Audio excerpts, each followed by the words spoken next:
And we're live. Good afternoon or good morning or good evening, depending on when and where you're watching the show. This is the Healthcare Leadership Show with Marion Spears Carr. That's me, Marion Spears Carr. So glad you're here, and just outstanding day to have my guest, April Mills, on the discussion. April and I are both part of a network of people called the Recognized Expert group under Dory Clark, and that's how April and I met.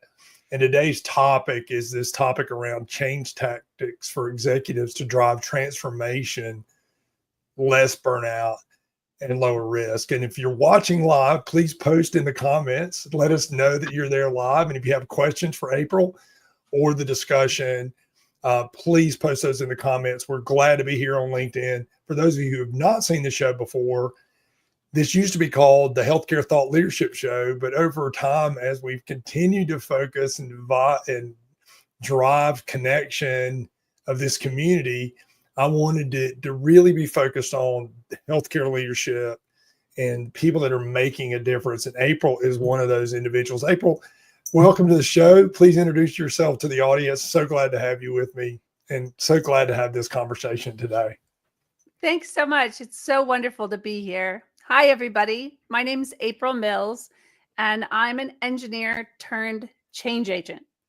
And my focus in my 20 plus year career has been on helping people understand how they can make powerful change happen, how they can respond to changes that they're facing, and how they can drive meaningful and sustainable results for themselves, their organizations, and their communities.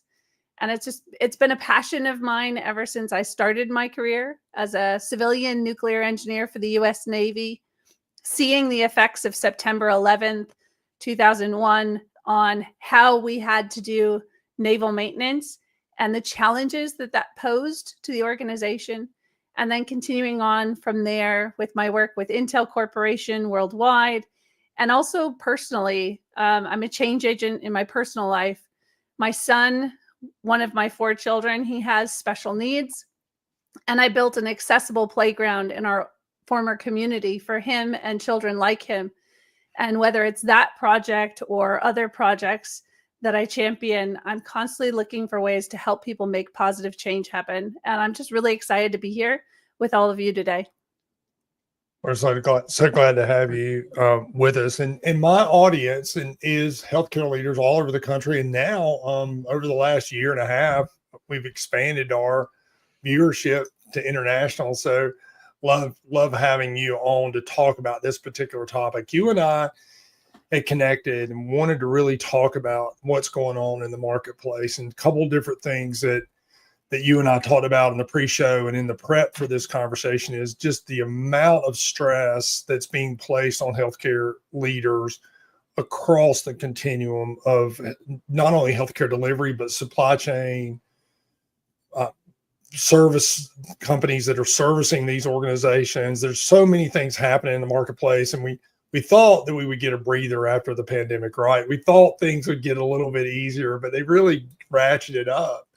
And I would love for you to talk a little bit about kind of how you work with leaders and how you've identified some of the problems that are taking place and the stress that is being placed on these leaders that do need to create transformational change, do need to make dramatic differences in how they lead their organization or address the incredible problems that they're facing. But yet there's still this overwhelming challenge of burnout. Matter of fact, I just saw an article not too long ago, and I think you and I may have mentioned this, that the level of satisfaction of healthcare leaders is at kind of an all-time low in their jobs. Like, it's really dropping. And in addition to that, they're over a large percentage have decided that over the next year, they're going to leave the industry. Like, not only from a retirement perspective, but there's a lot of people just so burnt out. But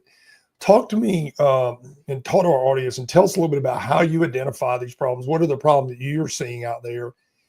And how do you help these organizations and help these leaders address this? Yeah. What are your thoughts? Great question. So one of the things, to your point, that we've seen is the rate of change that's coming at us is only getting faster, right? So the imposed changes, regardless of if you're a low-level employee or an executive, all are facing imposed changes that are really causing struggles in their organizations. And I think this is a big shift. We used to think, man, the senior leader, they must be the one who decides what changes we make. And if you were to ask them, when they started their career, what percent of the changes in your organization did you select, or you with, your board or your executive team, and how many were imposed on you? The ratio was probably drastically different. And so what we're facing is, with this ratio changing of, how am I supposed to lead when I can't seem to make a decision because everybody's decided everything for me? Mm-hmm. And how am I supposed to lead when everybody else is feeling that too? I think that's the situation people are finding themselves in. They want that sense of what I refer to as agency, that ability to decide and to act on that decision, but they feel like it's being robbed from them. And there are the realities of the environment. There are the realities that a lot of people have decided they're going to want to say in how your work is performed. But what we can control, what we can change, are the tactics we use to address that reality. Because the tactics we've had in the past to deal with change assumed a leader with authority could impose the change on people hard enough and long enough to make it happen. Mm-hmm. And now with I'll use the technical term, the half-life of leaders, right? The tenure of leaders in a position has significantly decreased, and the pressure has gone up. A tactic like do it because the boss says is it's powerless. There's no power in the boss says when the boss won't be here in 6 months, when I might not be here in 6 months. So why should I care? Why should I bother when everything else is flooding me? I'll just ride it out. And that's where I think we find a lot of organizations. They're just being crushed under the weight of the changes mirrored up with the tactics that we use. And so my passion is helping people find different tactics that actually unleash energy, unleash joy, help them eliminate burnout and reduce risk.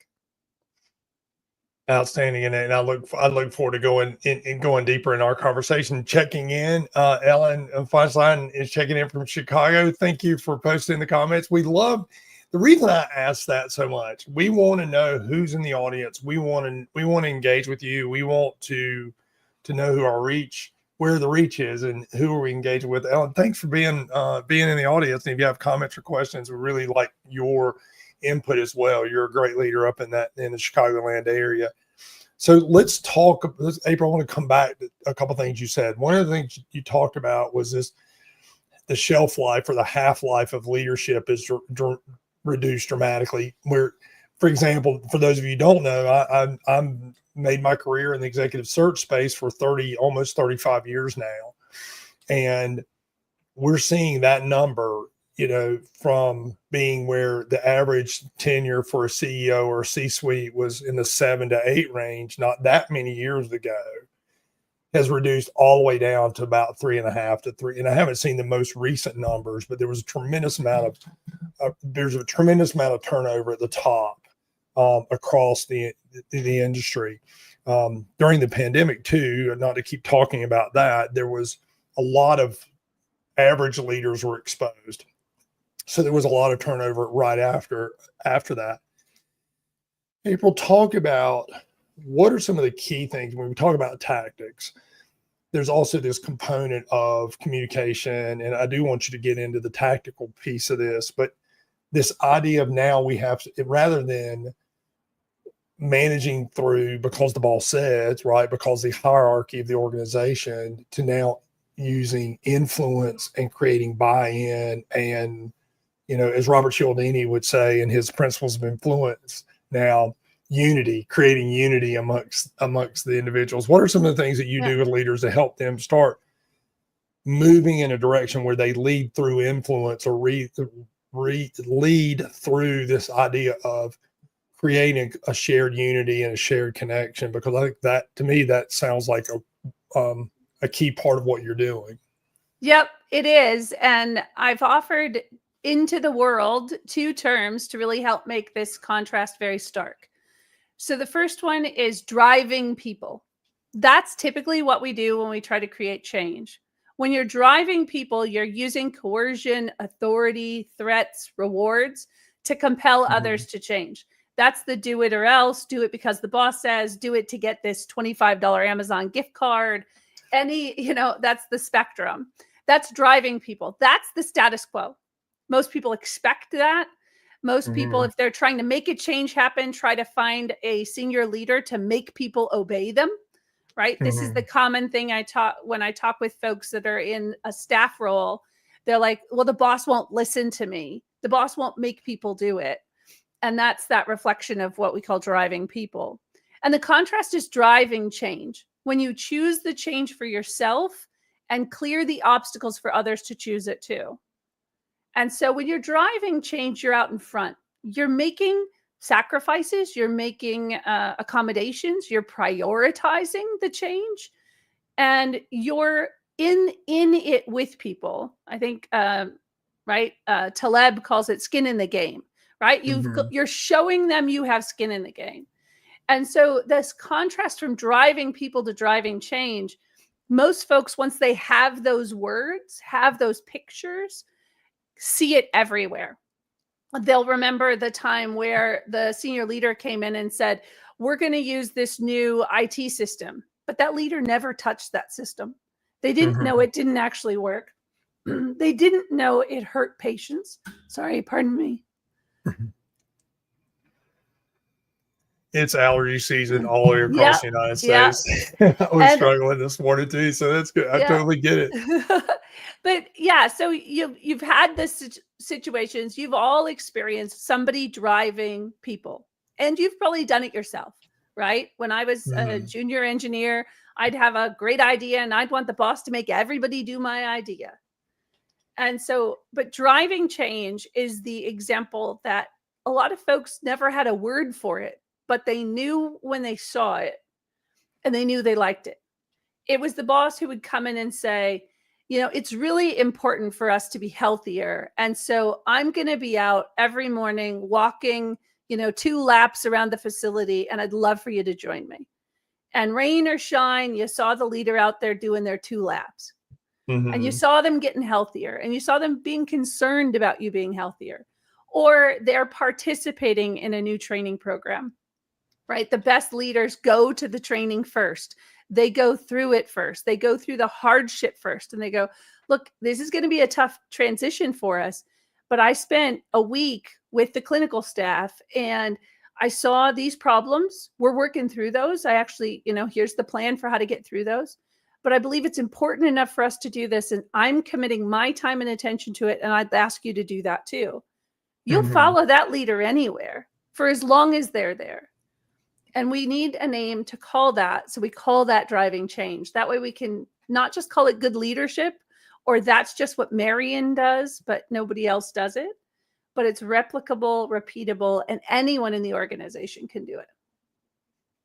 One of the things that we've been working on my side of the house, and so, you and I connected, I think one of our first conversations was around the leadership stuff that I've been working on related to gratitude and gratitude training, and training leaders to use gratitude phrasing that has a behavioral science component to it, and around getting people to change behaviors. But one of the things we've really had to dial in on is the different generations in the workforce and how they receive communication differently. And you talk about driving change as a senior leader.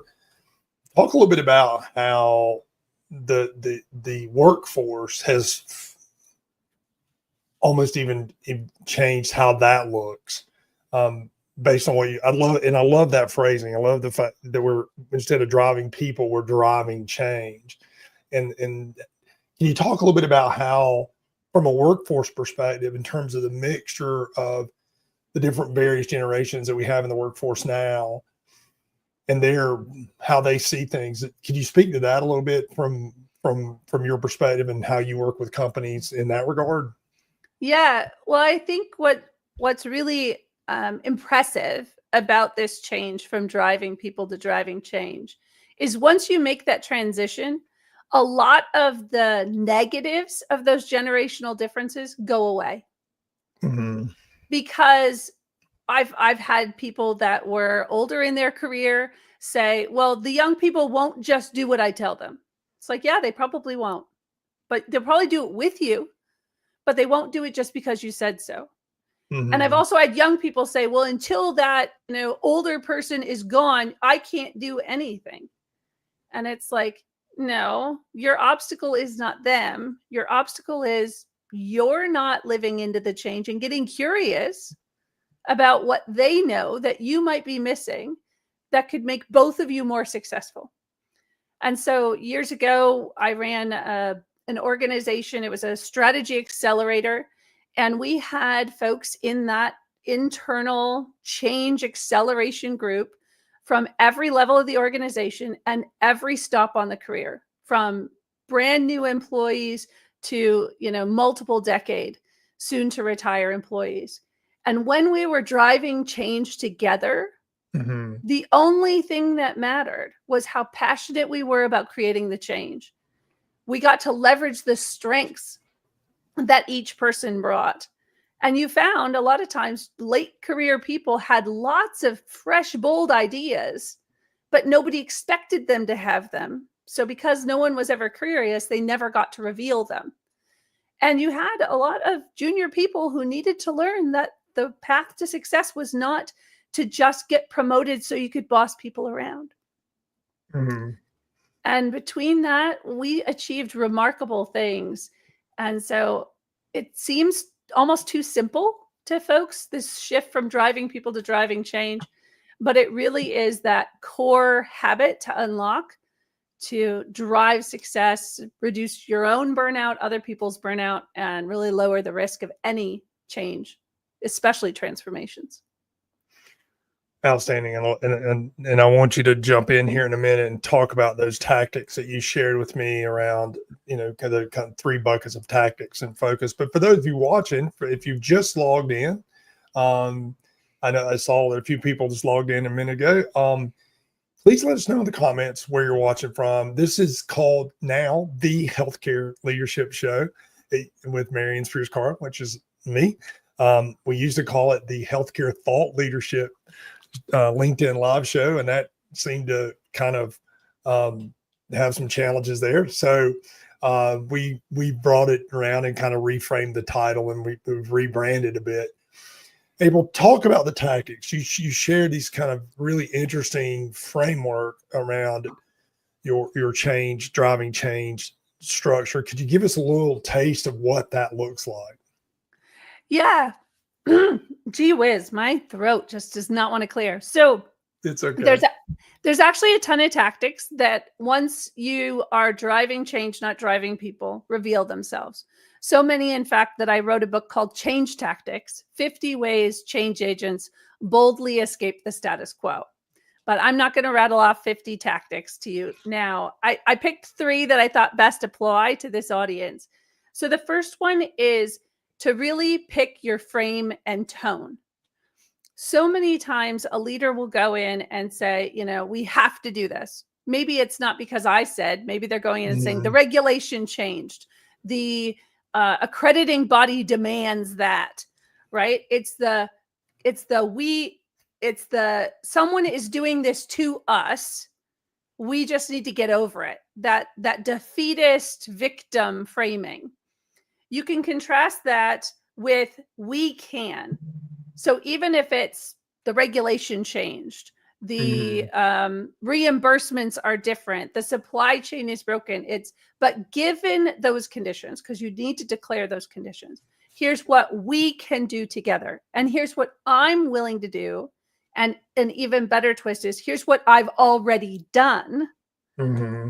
And I'd ask you to join me. So if you show them you've already picked up the shovel and have started moving the dirt, they're more likely to pick up the shovel next to you. So that's one of the tactics. So pick your frame and your tone.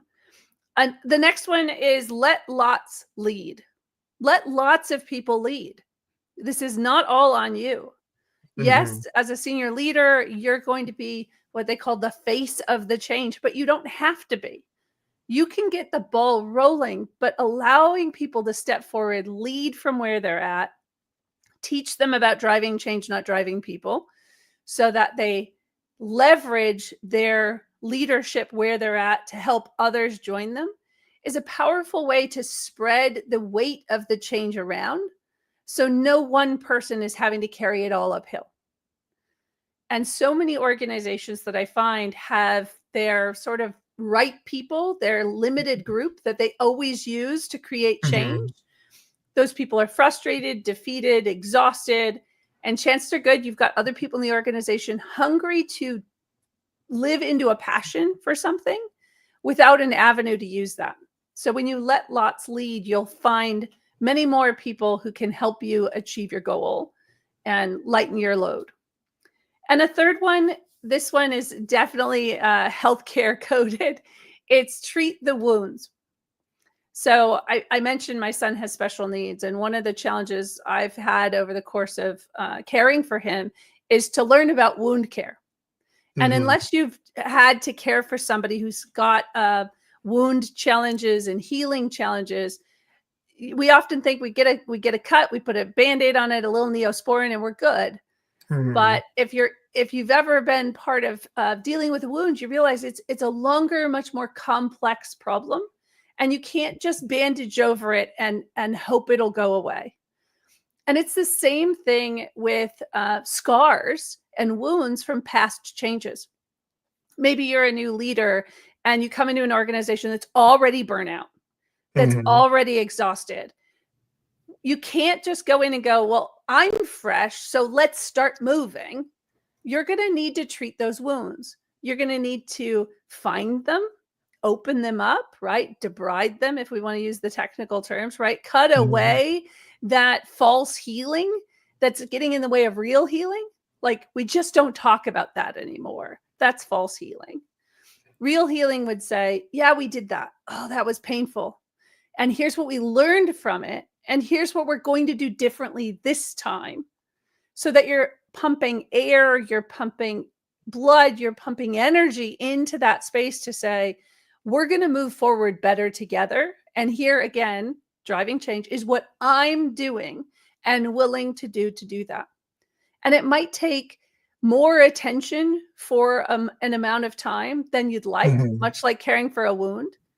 But if you put off that wound care, it's going to fester, it's going to remain open, and it's going to remain an exhausting factor in your organization. Outstanding. Big shout out to Elizabeth Wiley checking in, also from Chicago. So we've got a great Chicago contingency today in the audience. So I love these those three frameworks. I love this idea of pick your frame and then let lots of people lead. I think that's really a critical skill set within leaders that are really good today. Is that not just about delegating, but delegating in a way that they get to lead that initiative. And then I really appreciated the treat your wounds framework that you just shared, because I do see that. Talk a little bit about, and I knew we always run long. So we always not long. It always happens so fast. Like the show goes by so quickly. Tell us a little bit about, from your perspective, why it matters. Why does this matter? Why should we be having these conversations? Ultimately, there's so much talk about burnout. There's so much talk about change, but ultimately when it comes right down to it, what are we trying to do? Yeah. What are your thoughts around that question, April? Well, I think this is an inflection point in the industry. It's an inflection point in the world, right? We're facing, but certainly in the healthcare industry, and certainly in the healthcare industry in the US, this is an inflection point. And I mentioned I'm a mother. I'm a mother of a special needs child. And I know that his life, honestly, his life depends on the healthcare system in the US staying strong, right? And so I have a personal passion to make sure for my son, for others like him, for anybody out there relying on the healthcare system, that it's ready for them when they need it to support their best life. And the Mhm. only way that happens is if the people who have chosen to put their life's work into this field are able to do that joyfully, with energy, without burnout, and meet the challenges that they face, or shape the challenges that they face in a way where they can protect patient outcomes, can honor the momentum of the day, but not let the system or themselves break. And so I think this is a time where we need to be pumping more fresh tactics into the industry. Those leaders who are willing to be authentic, bold, and brave enough to say, I can't get there to that next height, to that next opportunity, to that next set of regulatory and supply chain and all of that demands, unless I change my tactics and I'm willing to do something new.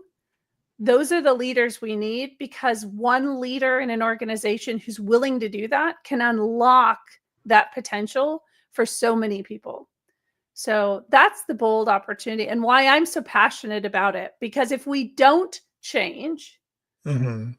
we know the systems will break. They're already fraying. In some places, they're breaking, but we can rebuild them. We can improve them. That's the engineer in me. I always believe there's a fix. And I love bringing practical, full stack tactics that, the newest employee to the most seasoned CEO can use to make wonderful and powerful change so you can achieve your life's work. And I'm just so grateful for those who put their lives into healthcare, because it really does improve all of our lives. I 100% agree with you, and I do like the fact, a lot of different things you said there. But one of the things I've worked with thought leaders in this space for a very, very long time, and I do get excited when in my audience and now with you and our connection, um, that I like that engineering background that you have, because that kind of an analytical approach to solving the problem. I'm not an analytical person by nature. That's not, I can choose to be analytical, but it's not really my key, my key drivers. My key drivers is more from influence and intuition. And that's got me in trouble a lot. So I thank you for all the engineers that have decided that healthcare is the work that they want to do. Thank you for being here. We, those of us who are not, like that, we appreciate you being here. It's very, very important. I posted in the comments section on the page your LinkedIn profile address. How can people get in touch with you, April? I put that in there. We're right now, we have about 2 minutes left. Maybe share with you one closing thought, and then how can everyone connect with you? And by the way, thank you for everyone watching the show, the Healthcare Leadership Show with Marion Spears Carr, the new branded show that I have. Thank you for being here. Each week we host these conversations. This is kind of an unusual week. We're going to have two this week, and one on Thursday with my chess coach, talking about strategic leadership and what we can learn from the game of chess. So if you'd like to join us on Thursday at the very same time, 12:30, please join us then. But April, closing thoughts. What and how can people connect with you? April, thank you so much for being on the show. We've been working on getting you on the show for a while now. Truly appreciate you being in my circle in our community, and just thank you so much for being here. But April, closing thoughts, any comments you'd like to share with the audience, and then how they can connect with you. Yeah. Well, I think this will probably mirror maybe what they've told a lot of patients. You don't have to stay sick. So many people are sick of change. You don't have to stay sick, but you need to change your tactics. Mm-hmm. And so when you're ready to stop being sick of change, there's help. So reach out to me. You can find me on LinkedIn. You can find me at April at engine-for-change.com, engine for change up there, right? Engineforchange.com. And let's connect. Let's talk. Tell me, what you're suffering from, and we'll do a diagnostic. It's actually easier to change than you think. And if you want to check out my two books, they're on Amazon. They're priced for everybody. I think they're $9.99 and $14.99. So for That's awesome. less than a meal out, you can have 50 tactics and the Change Agent Essentials. I've done what I can to help you live a healthier work life with all this change. Meet me somewhere and we'll do wonderful things together. April, so glad to have you on the show. Thank you so much, and truly appreciate you being in my circle and following your progress and the work that you're doing. This is the Healthcare Leadership Show with Marion Spears Carr. If you are interested in being on my show, if you're interested in learning about the show and what we're trying to do and how we go about it, please reach out to me as well on LinkedIn. Thank you all for being here. Let us know in the comments what your thoughts were about the topic. And if you'd like to learn more, thank you for being here. Have a great day. And we hope to talk to you again soon. Bye.